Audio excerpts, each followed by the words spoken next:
Hello दोस्तों, आप सभी का बहुत बहुत स्वागत है सिम लश्करी हॉरर चैनल पर। और आज मैं लेकर आ गया हूँ आप लोगों के लिए बिल्कुल सच्ची हॉरर स्टोरी। दोस्तों, कहानी शुरू करने से पहले मैं आपको एक बात बता देता हूँ। बस आपसे निवेदन है कि वीडियो को पूरा देखें और हेडफोन लगा के देखें। तो चलिए बिना देरी करते हुए शुरू करते हैं। दोस्तों, ये कहानी एक कपल की है। ये लोग मुंबई में रहते थे। स्कूल कॉलेज दोनों ने साथ ही किया था।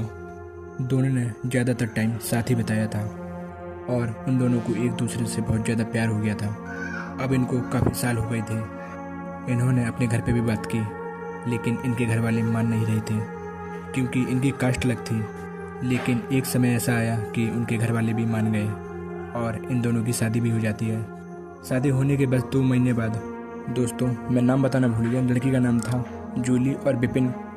तो 2 महीने बाद जूली बिपिन से कहती है, यार सुनो, मेरा गोवा घूमने का बहुत मन था। जब अपनी शादी भी नहीं हुई थी उससे पहले मेरा मन बहुत करता था गोवा घूमने का। मुझे गोवा घुमा दो ना। बिपिन एक प्राइवेट जॉब करता था, उसे ज़्यादा छुट्टी नहीं मिलती थी। लेकिन एक दिन बिपिन ने अपने ऑफिस में ये कह दिया कि मेरी तबीयत ख़राब है और छुट्टी ले लें। और ये दोनों शाम को ही बैग लगाकर गोवा के लिए निकलने लगे।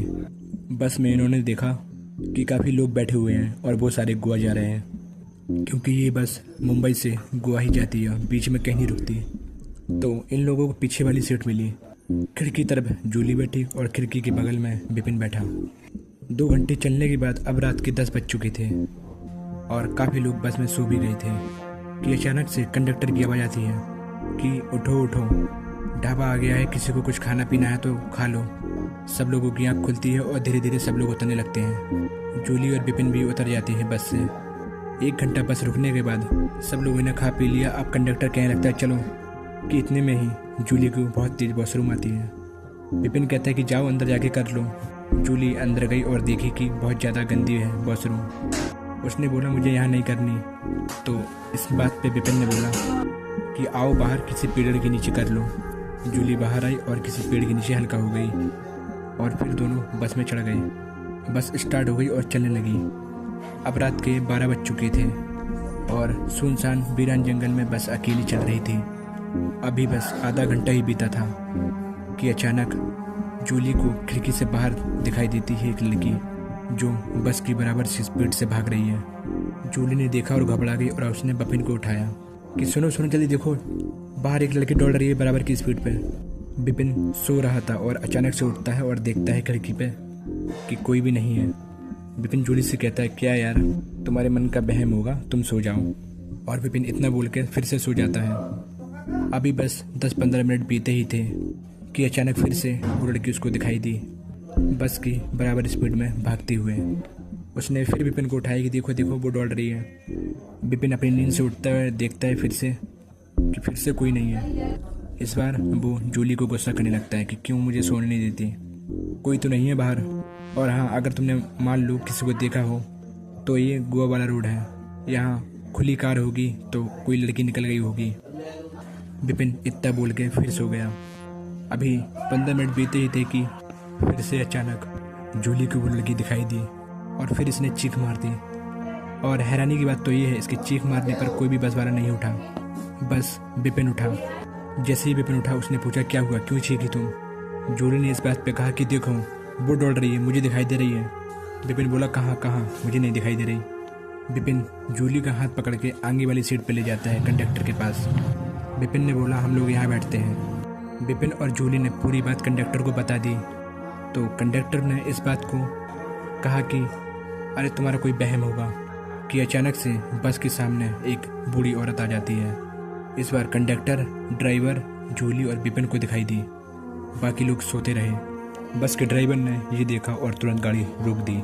लेकिन हैरानी की बात तो है कि वो अचानक से गायब हो गई।